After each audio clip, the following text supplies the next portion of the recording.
Entertainment की दुनिया से। ब्रिटिश ब्रॉडकास्टिंग कॉरपोरेशन (पीसीबी) ने अपनी सालाना 100 खवातीन 2024 की फहरिस्त जारी कर दी, जिसमें पाकिस्तान की मशहूर गुलकारा हदीका केयानी भी शामिल हैं। हदीका केयानी में 1990 की दहाई से मौसीकी की दुनिया पर राज कर रही हैं। न सिर्फ अपनी जानदार गुलकारी से के लिए मशहूर हैं, बल्कि उनकी इंसानियत के लिए खिदमत भी बेमिसाल हैं। 2022 के पाकिस्तान में आने वाले तबाहकुन सैलाब के दौरान हदीका ने मुतासरीन की मदद के लिए वसीला राह प्रोजेक्ट का आगाज किया। बीबीसी के मुताबिक हदीका केयानी जनूबी एशिया पॉप मौसीकी में खवातीन के अज़्म और ताकत की अलामत हैं। वो अक़वाम मुत्तहिदा की तरक्याती प्रोग्राम की खैर सगाली सफ़ीर के तौर पर भी खिदमत सरअंजाम देती हैं।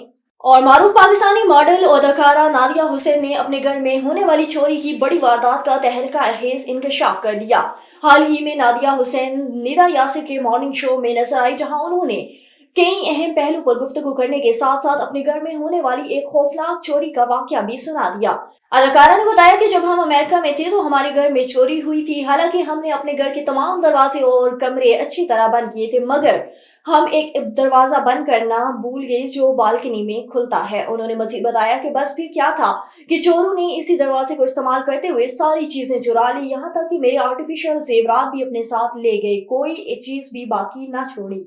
आगे बढ़े आपको बताएं कि स्क्रीन पर शोख और चंचल नजर आने वाली मारूफ अदाकारा हिना अल्ताफ ने खुद ही तन्हा पसंद करार दे दिया। हिना अल्ताफ ने photo and video sharing app Instagram पर एक स्टोरी शेयर की, जिसमें उन्होंने लिखा है कि आप समझते हैं कि मैं एक चिल लड़की हूं, तो ये गलत है, बल्कि मैं एक तन्हाई पसंद लड़की हूं। अदाकारा के चेहरे पर हर वक्त हंसी तो दिखाई देती है और ड्रामों में उनके किरदार भी बेशतर नजर आते हैं, जिसमें वो शौक और चंचल लड़की का किरदार अदा करती हुई नजर आती हैं। हिना अल्ताफ ने पस मंजर में एक कार्टून लगाया हुआ था जो उदासी के आलम में कहीं जाता दिखाई दे रहा था।